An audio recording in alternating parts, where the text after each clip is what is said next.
म्हणजे आजपर्यंत 1931 ची जी आकडेवारी मला तुम्ही दाखवली 4.25 लाख नोंदी तेव्हाच्या आहेत की हा बंजारा समाज जो आहे महाराष्ट्रातला तो एसटी मध्ये आहे, म्हणजे 8 जिल्ह्यातला मराठवाड्यातला. पण त्याच्यानंतर 31 नंतर स्वातंत्र्य मिळालं, बऱ्याच गोष्टी घडल्या, वेगळे आयोग आले, आजपर्यंत हा मुद्दा प्रकर्षाने का समोर नाही आला? पण मी म्हटलं ना तुम्हाला, डॉक्टर संत रामराव बापूंनी उपोषण केलेत, इथंच नाही तर जंतर मंतर दिल्लीमध्ये, इथं मुंबईमध्ये आझाद मैदानामध्ये केलेले आहेत. त्यावेळेसचे RR आबा त्यावेळेस निवेदन घेण्यासाठी डॉक्टर रामराव महाराजांसोबत आले होते की आम्ही RR आबांनी बोलले होते की बा आम्ही तुमची ही सगळी मागणी हे करू आणि तसे निकष लावू, बंजारा समाजाला ST आरक्षण देऊ. त्यावेळेस RR आबांनी आश्वासन दिलं होतं डॉक्टर रामराव बापूंना. म्हणजे प्रत्येक गोष्टी आंदोलन आजपासून नाही, आंदोलन ज्यावेळेस हरिभाऊ राठोड बंजारा क्रांती दलाच्या माध्यमातून आंदोलन उभे केले, भरपूर आहेत ना, गोरसेनेच्या माध्यमातून आम्ही तर प्रत्येक आंदोलनामध्ये STचीच मागणी केली. आता तुम्ही विचार करा, कर्नाटक मध्ये असणारा समाज, तेलंगणामध्ये असणारा समाज, आंध्रामध्ये असणारा समाज, महाराष्ट्रामध्ये असणारा समाज, आज तुम्ही एक हे नाही करणार की आज रोटी बेटी व्यवहार होत नाही बाकीच्या याच्यामध्ये. आज जे आमचे राज्यमंत्री आहेत इंद्रनील भाऊ नाईक यांची सासरवाडी गुजरातची आहे, म्हणजे आम्ही रोटी बेटी व्यवहार कुठं पण भारतामधल्या कुठल्याही राज्यामध्ये करू शकतो, कारण आमचं रहनसहन, खानपीन, भाषा सगळं एक आहे. आज आमच्या म्हणजे मी नांदेड जिल्ह्यामधून येतोय, नांदेड जिल्ह्याच्या भरपूर मुली तेलंगणामध्ये दिल्या गेल्यात आहे आणि तेलंगणाच्या मुली भरपूर नांदेडमध्ये दिल्या गेल्यात. नांदेड हा 2 राज्याची बाउंड्री लागतोय, तेलंगणा बी लागतो, एकूण कर्नाटक पण लागतो.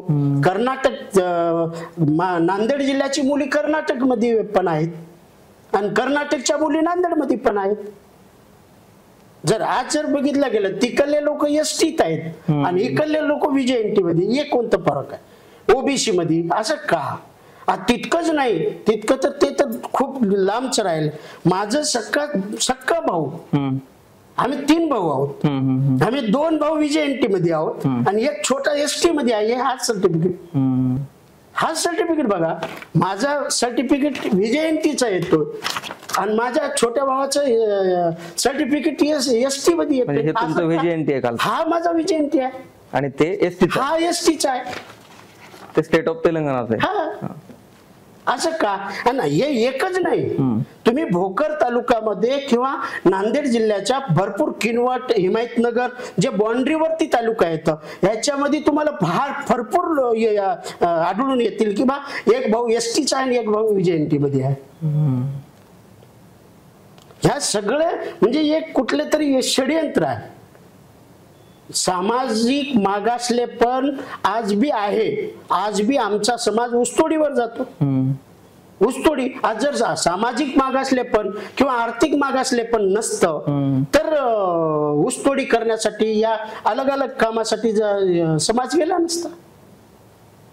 त्यासाठी आमची प्रमुख मागणी आहे की भारतामध्ये संविधान एक आहे, तर भारताच्या बंजारा समाजाला किंवा महाराष्ट्राच्या बंजारा समाजाला ST रिझर्वेशन देणं ही फार काळाची गरज आहे. का तर या समाजाला जर बरोबरीमध्ये यायचं असेल, या समाजाला जर बरोबरीमध्ये घ्यायचं असेल तर ST आरक्षण मिळणं फार गरजेचं आहे.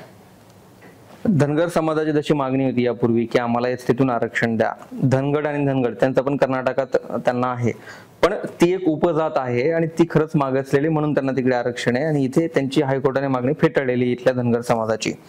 तसंच बंजारा समाजातही असू शकतं की तिकडे ज्या आहेत त्या उपजाती आहेत, त्या आणखी प्रगत नाही आहेत म्हणाव्यात अशा, पण इथली जात प्रगत आहे असं काही असू शकतं? नाही ना, आमची उपजात म्हणजे उपजातीमध्ये रोटी बेटी व्यवहार होत नाही. आज बी महाराष्ट्राची मुलगी तेलंगणामध्ये आहे, आंध्रामध्ये आहे, महाराष्ट्राची मुलगी कर्नाटक मध्ये आहे आणि कर्नाटकची मुलगी महाराष्ट्रात आहे, महाराष्ट्राची म्हणजे घेणं देणं आणखी आहे ना. जर उपजातीमध्ये रोटी बेटी व्यवहार होत नाही ना, तर आमची तर रोटी बेटी व्यवहार होतात. याने आम्ही तेलंगणामध्ये राहणारी जात तोच बंजारा आहे आणि महाराष्ट्रामध्ये राहणारी जात तोच बंजारा. यासाठी आज जर महाराष्ट्र सरकारने केंद्र सरकाराकडे शिफारस करून महाराष्ट्राच्या बंजारा समाजाला एसटीचं आरक्षण द्यावं का, तर मी तुम्हाला निकष सांगितलं ते 5ही निकष आज बी बसतात.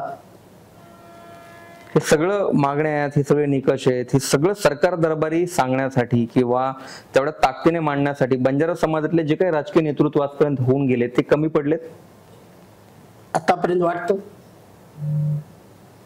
पण आताचे जे हे आहेत मंत्री महोदय आहेत, जे आमदार आहेत, ते ताकदीनिशी आता बंजारा समाजाच्या मागणीसाठी बंजारा समाजासाठी एक उपसमिती नेमावी आणि बंजारा समाजाचे निकष जे आहेत, जे बी मागणी आहे ते मागणी त्या समिती थ्रू पूर्ण केंद्र सरकारापर्यंत पोहोचावी. ह्याच्यासाठी मंत्री महोदय जे कॅबिनेट मंत्री संजय भाऊ राठोड आहेत, नामदार इंद्रनील नाईक आहेत, तुषार राठोड आहे, त्याच्यानंतर जे बी आमचे आमदार आहेत ते मागणी करतात.